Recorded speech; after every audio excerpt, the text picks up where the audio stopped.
नमस्कार दोस्तों, मैं हूं आपका दोस्त आपका होस्ट आरके और आप देख रहे हैं आरके ट्रेडिंग। दोस्तों, यहां पर वीकली पिक्स वाले सेक्शन में या शॉर्ट टर्म वाले सेक्शन में, चाहे आप स्टॉक फटाफट वाले सेक्शन में भी रख सकते हैं। एक स्टॉक्स लेकर आया हूं आप लोगों के सामने जिसका नाम है PEL, ठीक है, यानी पिरामल इंटरप्राइजेज लिमिटेड। इसके पोजिशनल कॉस्ट आप इसको लेके चल सकते हैं, यानी कि डिलीवरी बेस पर। लेकिन इसको लेने और ट्रेड करने से पहले अपनी भी रिसर्च एनालिसिस जरूर कर लें दोस्तों, क्योंकि यहाँ पे मैं जो भी बता रहा हूँ सिर्फ अपना व्यू बता रहा हूँ, कोई भी पर्सनल बाइंग और सेलिंग की सलाह आपको नहीं भी है। तो बिल्कुल ट्रेड करने से पहले अपने फैंसी एडवाइजर से सलाह मशवरा जरूर कर लें। शुरू करते एक एक करके, वीडियो पूरा देखिएगा, बहुत सारी चीज़ें इसमें टेक्निकल भी समझने को मिलेगी और साथ ही आपको इंडिकेटर बेस भी समझने को मिलेगा। देखिए, ये पिरामल इंटरप्राइजेस का स्टॉक्स, यहाँ पर एक लाइन लगी हुई आपको दिख रही है। इस लाइन को पहले, अब मैं इसको थोड़ा नीचे कर लेता हूँ।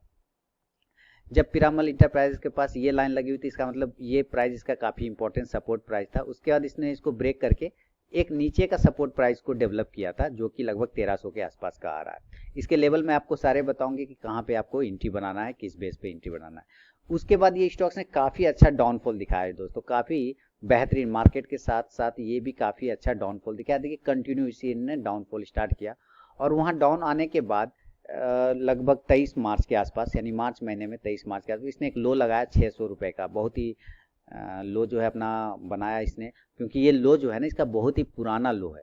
ये 600 रुपये जो है इसका बहुत ही पुराना प्राइस है। मैं आपको इसको दिखाता हूँ ये कितने पुराने प्रीवियस प्राइस के पास आया था। 2014 में एक बार इसने 600 के लेवल को टेस्ट किया था, उसके बाद इसने कभी टेस्ट ही नहीं किया। तो उस लेवल को इसने टेस्ट किया था इस मार्च 2020 में, यानी 2014 के बाद 2020 में ये आया इस लेवल पे।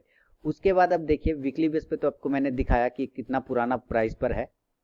यहाँ पे अब डेली बेस पे देखिए, स्टॉक्स ने जो लो लगाया उसके बाद यहाँ से एक बाउंस करता है। थोड़ा सा दिन, 2-4 दिन सस्टेन किया, 2-4 दिन के बाद इसने एक बाउंस यहाँ से आपको दिखाया।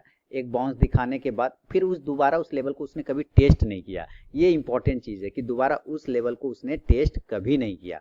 फिर उसके बाद एक पैटर्न को डेवलप करता है जिसको राउंडिंग टॉप पैटर्न आप लोग कहते होंगे। तो यहाँ पे उसने एक छोटा सा पैटर्न बनाया, राउंडिंग टॉप, लगभग 10 दिनों का, 10 से 12 दिनों का एक पैटर्न बनाया और उस पैटर्न के ऊपर ही अपने आप को काफ़ी अच्छे तरीके से सस्टेन किया। ये कुछ चीज़ें हैं जो मैंने आपको टेक्निकल दिखाया कि कैसे ये स्टॉक्स पैटर्न में ट्रेड करता हुआ आपको नजर आ रहा है। लेकिन इसके साथ साथ इसने एक और काम किया दोस्तों कि अब इस राउंडिंग टॉप पैटर्न का जो सपोर्ट प्राइस है वहां पे उसने 2-4 दिन अपने आप को सस्टेन किया, फिर से जैसे यहाँ पे सस्टेन किया था फिर उसी तरह से रिपीट किया उसको और वहां सस्टेन करने का एक ब्रेकआउट दिया बहुत ही अच्छे तरीके से। एक 27 तारीख के आसपास में ब्रेकआउट देने के बाद इस राउंडिंग टॉप का जो हाई प्राइस है उसको जाके इसने कहीं ना कहीं टेस्ट कर लिया। क्या किया? उसको इसने टेस्ट कर लिया। लेकिन अब आप देखेंगे जब मैंने इसको ऐसे ड्रॉ किया तो ये एक तरह का रेंज बाउंड हो गया, यानी कि रेक्टेंगल पैटर्न में फंस गया। क्या हुआ? पैटर्न के अंदर पैटर्न बनते जा रहे हैं। इसलिए मैंने कहा वीडियो पूरा देखिएगा। जो लोग वीडियो पूरा देख रहे हैं उनको बहुत सारी चीजें समझ में आ जाएगी, जो नहीं देख रहे हैं उनके लिए तो कोई बात ही नहीं। तो पैटर्न के अंदर ये पैटर्न ट्रेड करता चला गया। लेकिन फिर इसने एक काम क्या किया कि इसने राउंडिंग टॉप तो बनाया लेकिन उसके साथ साथ राउंडिंग बॉटम भी डेवलप कर लिया। ये देखिए, ये इसने ऐसे राउंडिंग बॉटम डेवलप किया। अब उस राउंडिंग बॉटम का ये ब्रेकआउट करने की तैयारी कर रहा है। क्या कर रहा है? इस राउंडिंग बॉटम पैटर्न की ब्रेकआउट करने की तैयारी कर रहा है, साथ ही इस रेंज बाउंड जो पैटर्न है उसको भी ब्रेकआउट करने की तैयारी कर रहा है। तो यहाँ पे हम लोग अगर लिखना चाहें रीजन लेने का टेक्निकल, तो क्या क्या लिखेंगे? चलिए एक एक करके लिखते हैं पहले हम लोग। तो टेक्निकल रीजन लेने का हम लोग लिखते हैं एक एक करके कि किस किस कारण से हम लोगों ने स्टॉक को सेलेक्ट किया। अगर टेक्निकल की बात कर लें तो देखिए, टेक्निकल की बात तो मैं सबसे पहले हमने क्या देखा कि ये एक नंबर, ये एक रेंज ब्रेकआउट करने की तैयारी कर रहा है। रेंज ब्रेकआउट आप लिख लीजिए। उसके बाद एक क्या है कि ये राउंडिंग टॉप पैटर्न जो बनाया उसके लो से बाउंस किया, यानी कि राउंडिंग टॉप यानी आरबी पैटर्न को जो है इसने बहुत अच्छे तरीके से रिस्पेक्ट किया। साथ ही अब राउंडिंग बॉटम पैटर्न का भी ये ब्रेकआउट करने की तैयारी कर रहा है।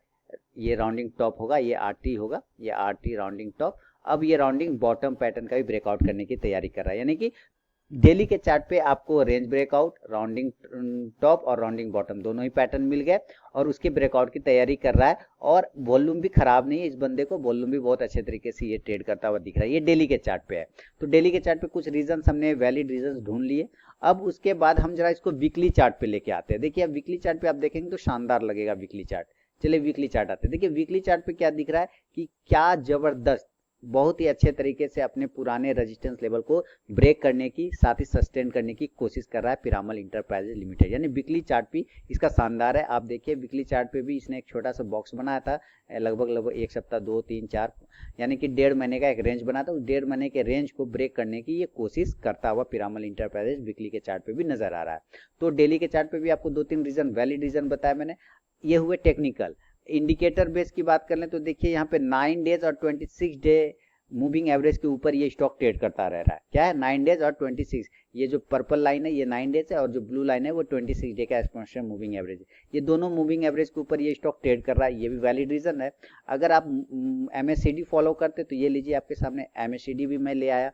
MACD के का भी ये डाइवर्ज हुआ है, ऊपर से क्रॉस बिलो की क्रॉस ओवर किया है। क्रॉस ओवर करने के बाद MACD की लाइन ने सिग्नल लाइन को क्रॉस ओवर करके ऊपर की तरफ ट्रेड कर रहा है और कंटिन्यू ट्रेड ऊपर ही कर रहा है और अब डाइवर्ज कर रहा है, अपने आप को ज्यादा डाइवर्ज करने की कोशिश कर रहा है। साथ ही RSI 55 के आसपास में भी ट्रेड करता हुआ आपको दिख रहा है डेली के चार्ट पे। इसको कन्वर्ट करते हैं वीकली के चार्ट पे, तो अब वीकली चार्ट पे क्या दिखा रहा है कि वीकली चार्ट पे अभी ये क्रॉस ओवर किया नहीं है, MACD ने क्रॉस ओवर नहीं किया। अगर करेगा इस तरह से, अगर ये वीकली चार्ट पे, तो कैसे करेगा? ये कुछ ऐसे निकल जाएगा और ये आ जाएगा ऐसे, ठीक है ना, ये ऐसे आ जाएगा। यानी कि ये काफी डाइवर्स करेगा, यानी कि इसमें पॉजिटिव मूवमेंट आने की संभावना जो है, पॉजिटिव मूवमेंट आने की संभावना ज्यादा बढ़ सकती है, क्योंकि RSI भी जबरदस्त ब्रेकआउट करने की तैयारी कर रहा है। ये सारे इंडिकेटर्स के हिसाब से मैंने आपको यहाँ पे भी रीजन दिखाए वैलिड। तो उम्मीद करता हूँ वीडियो आप पूरा देख रहे होंगे और बहुत सारी चीजों को समझ भी रहे होंगे।